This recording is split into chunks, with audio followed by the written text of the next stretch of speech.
wabarakaatu. Waan salaamay dhammaan ardayda Soomaaliyeed. Waa kanaalka Macalin Cigaal oo aad halkan uga barateen casharo xiiso leh oo ku saabsan maadooyinka sayniska iyo xisaabta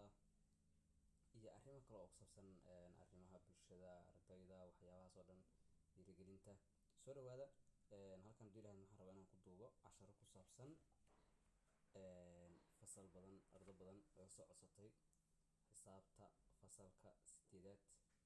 oo maasha Allah ardayda Soomaaliyeed oo wixii meelii u horeeyay kasoo baxayay oo gobolada lagu bilaabay imtixaan guud looga qaado ardayda dhigata fasalka 8aad meel kasta joogtay. waan salaamay dugsiga dhexe ku soo dhawaada. halkan haddii Ilaahay mahad kala socon doontiin haddii Ilaahay casharo iyo xiiso geliya. waxaan bilaabi doonaa haddii Ilaahay casharo kooban inaan kasoo diyaariyo oo si yar kooban insha Allah tacaala fahanka idin soo koobo insha Allah tacaala. halkan aan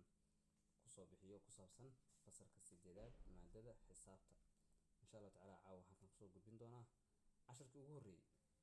oo isla haddaba insha Allah aan qaadan doono. casharkii ugu horeeyay muxuu yahay marka chapter 5 algebra fasalka 8aad. wixii algebra ka horeeya iska fudud yihiin, waa wax cid walba badanaa fahmi karto, laakiin xisaabta 8aad markii algebra la soo gaaro ay waxay noqonaysaa xoogaa in ardada tartiib lagu kala dhigdhigo oo si guud loo fahansiiyo. marka insha Allah tacaala waxaan guda geli doonaa chapterkaas aan guda geli doonaa haddii Ilaahay idmo. sida halkan ka muuqata wuxuu ka kooban yahay ilaa 7 cashar ka kooban yahay. chapterka kale buug oo haysata isu geynta iyo kala geynta tibxaa algebra, isku qaybinta iyo maxaa la isu geynta iyo kala geynta tibxaa algebra, isku dhifashada, taranta laba tibxaa loo gaara, kulnada salaxada, tiro badan ilaa 7 cashar meelahaas kooban yahay. marka hadda sababta aan u leeyahay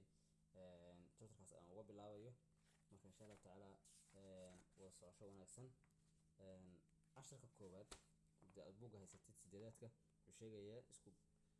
isku geynta iyo kala geynta tibxaa algebra. marka insha Allah tacaala waxaan ka qaadanaynaa tusaalooyin ayaan ka qaadanaynaa si aanu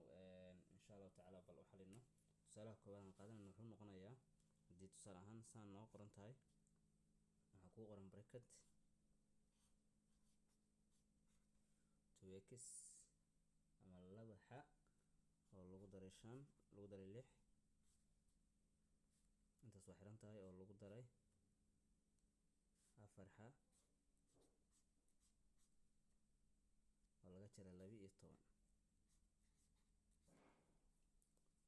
example-kan aan ugu horeeyo insha Allah tacaala inaan ku bilowno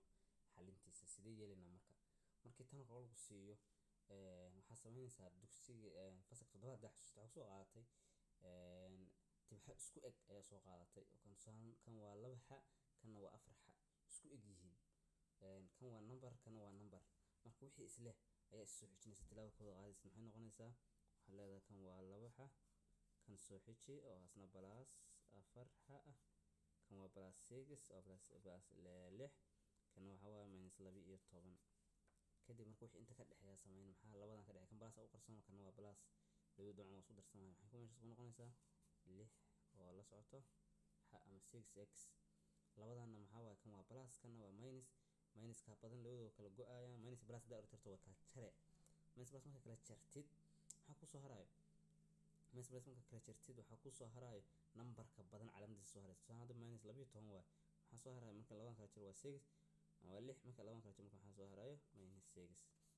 example koowaad sidaas ayaan uga shaqeynay. waxaan guda geli doonaa haddii Ilaahay kan labaad oo ay noo qoran tahay 3m plus y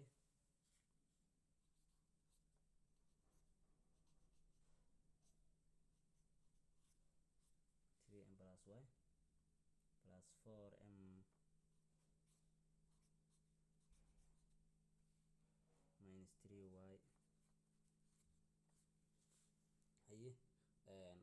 filayaa inaad u baahan tahay inaad markaan intaad videoga pause tiraahdo joojisid inaad ka shaqeyn kartid. markaad ka shaqeysidna wixii kuu soo baxaa iyo wixii hadda aan soo saari doono haddii Ilaahay inaad isku fiirin doontid.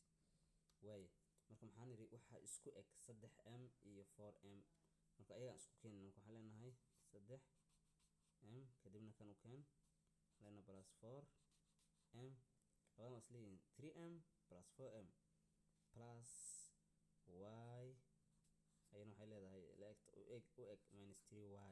oo sabab arda badan su-aashaas weydiisay sababta labadan iskugu eg yihiin toddobaad oo kale marka soo marayna kan horgelis waa hal kana horgelis waa 3 oo minus marka labadan ka waranka waa plus oo qasan kana waa plus waxay isku noqonayaan 7m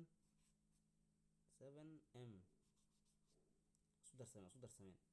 kana muxuu noqonayaa hal hadii laga jaro 3 waxa soo haraya 2 oo minus minus 2 y noqonaya marka kalena waa kaasa example-kan kaas ku dhamaaday maxaa kaloo lagu xigay example-ka u dambeeya saddexaad muxuu sheegayaa example-ka u dambeeya saddexaad wuxuu qorayaa 3 square plus x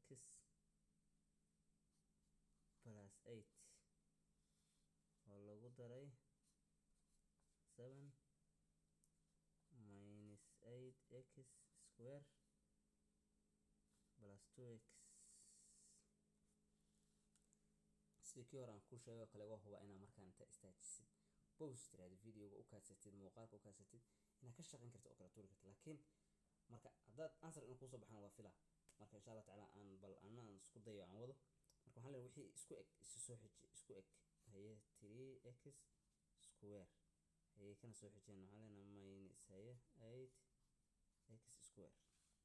haye kana waxaan leenahay plus x u egyahay marka asagana plus 2x u egyahay haye kana waxaan leenahay marka plus 8 kana waxaan leenahay plus way asna plus 7 labadan marka waa kala go'an calaamado kala duwan yihiin kan waa 3 oo plus kana waa 8 oo minus marka maxaa soo haraya minus 5x square soo haraysa labadan laakiin calaamado isku mid waa plus iyo plus maxay noqonaysaa plus 3x ayuu noqonayaa labadan waa plus kale plus 15 example-ka saddexaadna waa kaasa soo dhawaada ardayda waxaan filayaa insha Allah taala inaad sii share garin doontid muuqaalka like saari doontid channel-kana kusoo biiri doontid haddii aad hore ardada ugu xiran kanaalka aadan kamid ahayn oo subscribe aad saari doontid haddii ilaahay idmo fasalada kale iyo dadka akhyaartan aad la wadaagi doontid insha Allah taala 3 example ayaan halkan ka qaadanay markii aan casharkan aan dhamaynayno haddii ilaahay idmo exercise ku yaalan insha Allah taala wax qabadyada iyo layligana bal waxyaabaha ugu muhiimsan oo ardada waxa ay ka cabto ayaan ka taaban doonaa kadibna cashar ku xiga ilaa aan buug ka dhamayno insha Allah taala la socosho wanaagsan isku dhaafin casharadu soo dhawow